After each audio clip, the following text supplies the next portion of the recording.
In this video, we're going to talk about the 6 things you absolutely should not put in your trust.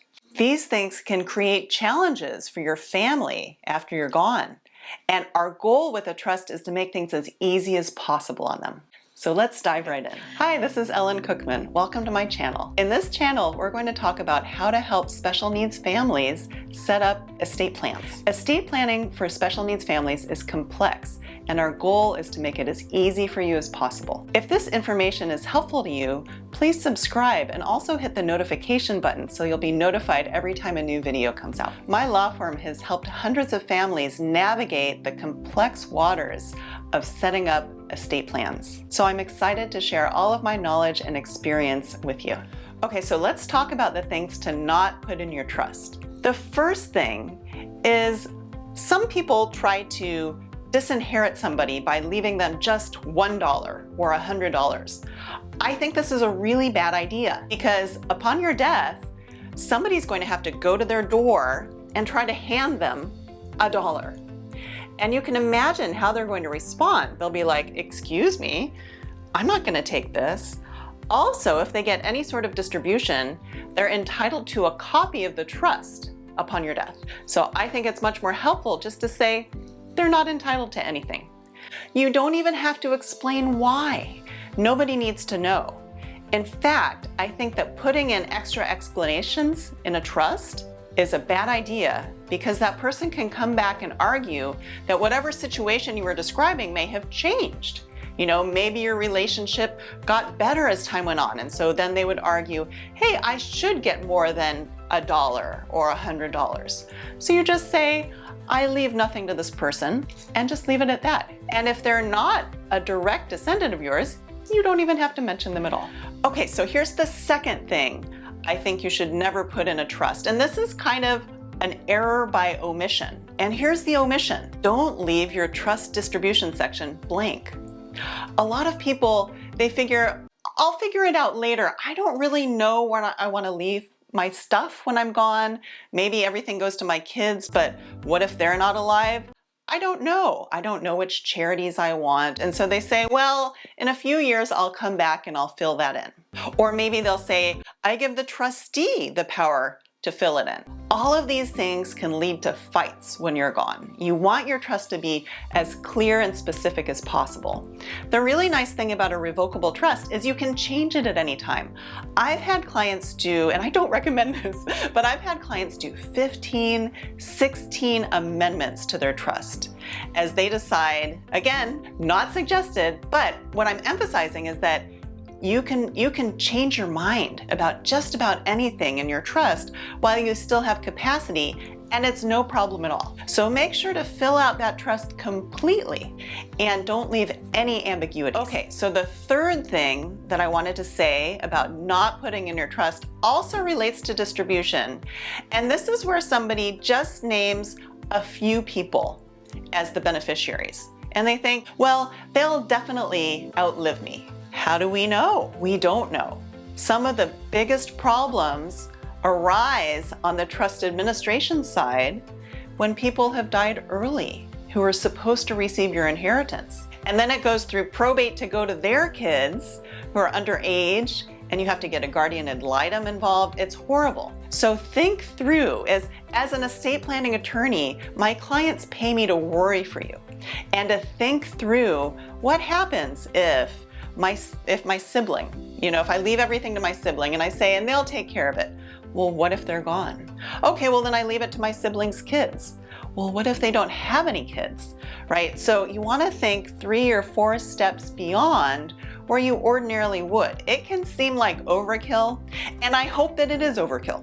But just in case, we want to be really comprehensive and make sure that there's always somebody who's going to be receiving everything. If this information is resonating with you, I ask you to please hit the like button below. This helps YouTube to push this information out to more families who might need it.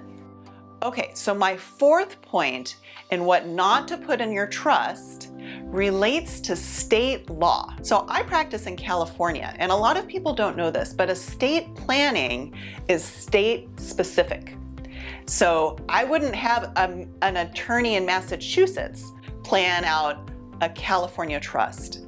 And I wouldn't have an attorney in California like myself. I would never plan out an estate plan for a Massachusetts couple. But there's a lot of forums out there. There's a lot of people, or paralegals even, will say, oh yeah, I can handle your trust, no worries at all. Well, why doesn't that work in California? First of all, the probate court process is horrible in California. So we want to avoid that. So we actually want to set up a trust, not a will. And then the other thing is the community property laws in California are only the same community property laws as 6 other states in the US. And even then there's some tweaks.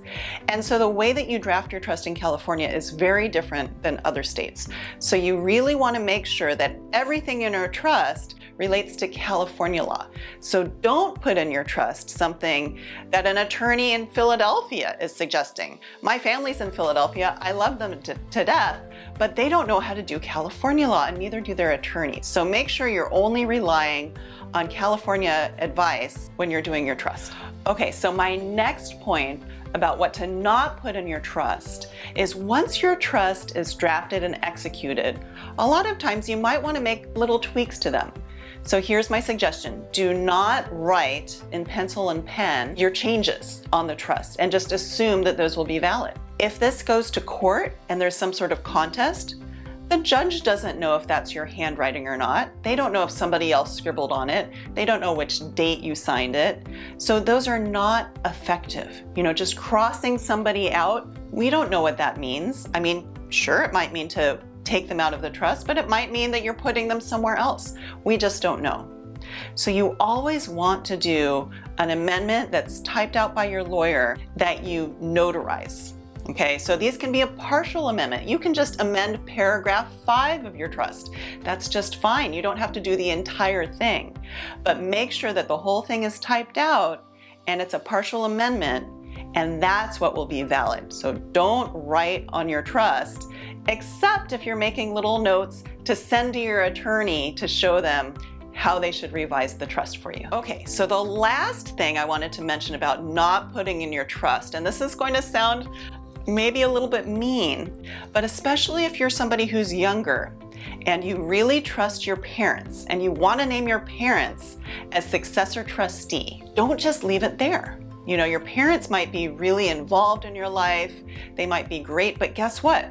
They're older than you. And I bet they're hoping that they die before you, right? I have 2 kids and I'm really hoping that they outlive me. I can't imagine the pain of losing a child. So we want to assume that everybody who's older than you or the same age as you could die.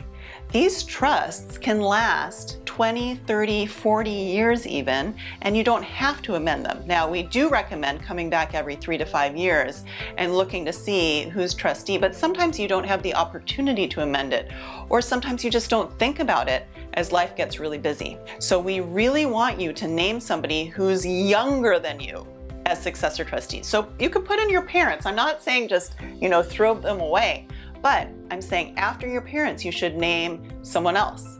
And then you should name someone in the next generation. You could even name a child of yours who's a minor, but say that they take over as trustee at age 25. So you really want to have a good line of successor trustees named.